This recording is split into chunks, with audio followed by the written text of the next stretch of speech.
सभी को जय मसीह की। मैसूर होप सेंटर की हिंदी सर्विस में आप सबका स्वागत करते हैं। प्रभु का धन्यवाद हो क्योंकि प्रभु हमारे साथ है और प्रभु हमारे हर बात में वो ध्यान रखता है कि हम क्या कर रहे हैं। हमारे जीवन पे, हमारी हर बात पे उसका सर्वदा ध्यान रहता है। हालेलुया। प्रभु का भजन ऐसा कहता है, भजन संहिता 144 उसका पहला वचन, धन्य है यहोवा जो मेरी चट्टान है और वह मेरे हाथों को लड़ना और युद्ध करने के लिए तैयार करता है। हालेलुया। आइए प्रार्थना करें। प्यारे पिता परमेश्वर, तू धन्य पिता है।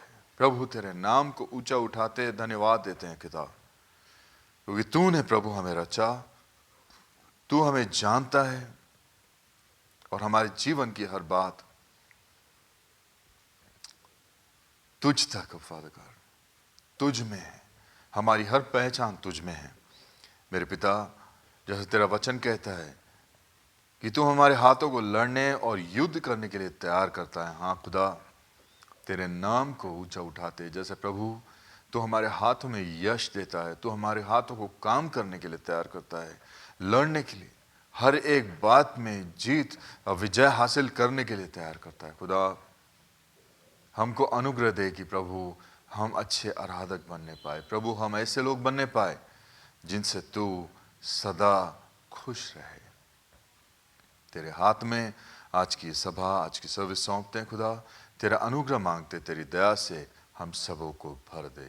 यीशु मसीह के नाम से मांगते हैं, छोटी मत को सुन और ग्रहण कर। आमीन। हालेलुया। मेरे प्रियो, प्रभु का आज एक छोटा सा वचन हमको मिला है। ये दाऊद के बारे में है और शाऊल के बारे में है। दाऊद जो उस समय सिर्फ एक चरवाहा था। ये वचन ये जो भाग है, इसका शीर्षक ऐसा है कि दाऊद का शाऊल के सम्मुख उपस्थित होना। परमेश्वर का वायदा और परमेश्वर की योजना जो थी दाऊद के लिए, कि दाऊद को एक राजा के लिए बनने के लिए प्रभु तैयार कर रहा था। हालेलुया। लेकिन उसकी पहचान उस समय तक, जब तक वो अपने पिता के घर में था, सिर्फ एक चरवाहे के रूप में थी। लेकिन साथ ही में प्रभु उसको तैयार कर रहा था एक बड़ा योद्धा बनने के लिए। प्रभु उसको तैयार कर रहा था सक्षमता रखने के लिए। प्रभु उसको तैयार कर रहा था, उसकी जुबान को तैयार कर रहा था कि सही बात बोल सके। वो बातों में बहुत निपुण था। वो अपना हाथ बजाने में, वीणा बजाने में बहुत निपुण था। वो चरवाही में बहुत निपुण था। वो एक अच्छा चरवाहा था और साथ ही साथ एक बड़ा योद्धा था, क्योंकि उसने उस पल तक एक शेर को मार गिराया था, एक भालू को मार गिराया था अपनी भेड़ को बचाने के लिए। मेरे प्रियो, प्रभु जब हमको कुछ तैयार कर रहा होता है किसी चीज के लिए, किसी कार्य के लिए, तो अक्सर हमारे सामने मुश्किलात लेके आता है। लेकिन हम कैसे उन मुश्किलों का सामना करते, क्या हम उस पर विजय हासिल करते हैं, ये स्थापित करता है कि हम कहां पहुंचेंगे, कहां रहेंगे। तो मेरे प्रियो, जब ऐसा समय आया, प्रभु का वचन कहता है कि परमेश्वर ने अपनी आत्मा शाऊल पे से निकाल लिया और एक दुष्ट आत्मा को शाऊल के ऊपर भेजा, क्योंकि शाऊल ने प्रभु का वचन नहीं माना था, प्रभु का अंगीकार नहीं किया था, प्रभु का तिरस्कार किया था, प्रभु के आज्ञाओं का पालन नहीं किया था उसने, एक राजा होने के नाते। और उस वजह से प्रभु ने उसको तिरस्कार किया। और उसके बाद हम देखते हैं कि ये सब कुछ किस वजह से हुआ, क्योंकि शाऊल ने निर्णय लिया था जो उसका काम नहीं था, जो बलिदान उसको नहीं चढ़ाना चाहिए था, एक याजक का काम था, वो उसने खुद ने किया। क्यों? क्योंकि बहुत भीड़ थी, बहुत लोग थे, लोग वेट नहीं कर रहे थे, लोगों को शांत रखने के लिए, लोगों की सुनने के लिए। एक राजा लोगों के भीड़ के प्रेशर में आके उसने गलत डिसीजन लिया, जिस वजह से उसको परमेश्वर ने रिटायरमेंट दे दिया। मेरे प्रियो, एक याजक को या एक चरवाहे को या एक लीडर को, एक अगुवे को ये जरूरी है कि परमेश्वर की सुने। लोगों के प्रेशर में आके, समय पे, सिचुएशन में प्रेशर में आके कोई भी गलत निर्णय लेने से हमको प्रतिफल भोगना पड़ता है, साथ में ही हमारे नीचे जो लोग हैं उनको पूरा प्रतिफल भोगना पड़ता है। क्योंकि अगर एक अगुवा सही नहीं है तो उसकी अगुवाई भी गलत होगी। और उस वजह से हम देखते हैं कि जब दुष्ट आत्मा आता था शाऊल पे तो उसको बहुत परेशान करता था, और उस वजह से उसका जो एक दास था शाऊल का, वो उसको कहता है कि मेरे स्वामी को अगर ये पसंद हो तो कृपया मेरे स्वामी इस चीज की आज्ञा दे कि हम जाके एक अच्छा वीणा बजाने वाले को ढूंढे। वो जब जब आपके ऊपर कोई दुष्ट आत्मा आए तब तब वो वीणा बजाने वाला आके अपनी वीणा बजाए, जिससे आपको सांत्वना मिले, आपको शांति मिले। और वही फिर उसके आज्ञा के अनुसार वो सेवक जाता है। और इस सेवक इनफैक्ट जाने के पहले सेवक एक चीज शाऊल राजा को बता रहा है। 17 से लेके 23 में ये उल्लेख है। शाऊल ने अपने कर्मचारी से कहा कि अच्छा, एक उत्तम वीणा वादक को देखो और उसे मेरे पास ले आओ। तब एक जवान ने उत्तर देके उससे कहा, सुन, मैंने बेतलहम वासी यिशै के एक पुत्र को देखा है जो वीणा वाजक बजाना जानता है और वह वीर योद्धा भी है। वो बात करने में बुद्धिमान और रूपवान भी है और यहोवा उसके साथ रहता है। वो बात करने में निपुण था, बात करने में वो बुद्धिमान था और बहुत अच्छा दिखने वाला भी था, रूपवान था, और यहोवा उसके साथ था। एक वीर योद्धा था। राजा को क्या चाहिए? ये सारी चीजें, ये सारा राजा, ये सारा कुछ रिक्वायरमेंट राजा के ऑफिस के लिए है, नीडेड है। दाऊद उस समय नहीं जानता था। दाऊद की चर्चा महल में चल रही है, जाओ, दाऊद नहीं जानता था। दाऊद तो सिर्फ अपने भेड़ों के साथ चरवाही कर रहा था। मेरे प्रियो, जब आपका एलिवेशन का टाइम आता है, जब प्रभु को आपको उठाना है, उस समय प्रभु आपकी चर्चा महल में करवाएगा। प्रभु जानता है कब किसको कैसे उठाना है, कब वो जरूरत आएगी। प्रभु ने जरूरत उसकी क्रिएट किया। दाऊद की यहां पे महल में कोई जरूरत नहीं थी रहने की, लेकिन शाऊल के ऊपर प्रभु परमेश्वर ने वो दुष्ट आत्मा भेजा ताकि शाऊल को एक वीणा बजाने वाले की जरूरत पड़े, एक म्यूजिशियन की जरूरत पड़े। और वो म्यूजिशियन कहां पे तैयार किया जा रहा था? विल्डरनेस में, भेड़ बकरियों के बीच में। जब वो बयाबान में अपनी भेड़ बकरियां चरा रहा है, अकेले में जब वो लड़ रहा है, अकेले में जब परमेश्वर की आराधना कर रहा है, अकेले में जब वो परमेश्वर के गीत लिख रहा है, जब गीत गा रहा है, जब अपनी भेड़ बकरियों को संभाल रहा है, जब शेर से लड़ रहा है, जब भालू से लड़ रहा है, अपनी भेड़ बकरियों को बचाने के लिए, उनसे भाग नहीं रहा। परमेश्वर अक्सर ऐसे व्यक्ति को टटोलता है, ढूंढता है, जो एकांत में अपने आप को परमेश्वर के भय में रखे और प्रूफ करता चले कि वो विश्वास योग्य है। मेरे प्रियो, आगे हम देखते हैं कि तब शाऊल ने दूतों के हाथ यिशै के पास कहला भेजा कि अपने पुत्र दाऊद को, जो भेड़ बकरियों के साथ रहता है, मेरे पास भेज दे। वो भेड़ बकरियों के साथ रहने वाले एक चरवाहे को अपने पास महल में बुला रहा है। क्यों बुला रहा है? क्योंकि परमेश्वर ने उसके लिए एक स्थान तैयार कर दिया है। तब यिशै ने रोटी से लदा हुआ एक गधा और कुप्पे भर दाखमधु और बकरी का एक बच्चा लेकर अपने पुत्र दाऊद के हाथ से शाऊल के पास भेजा दिया।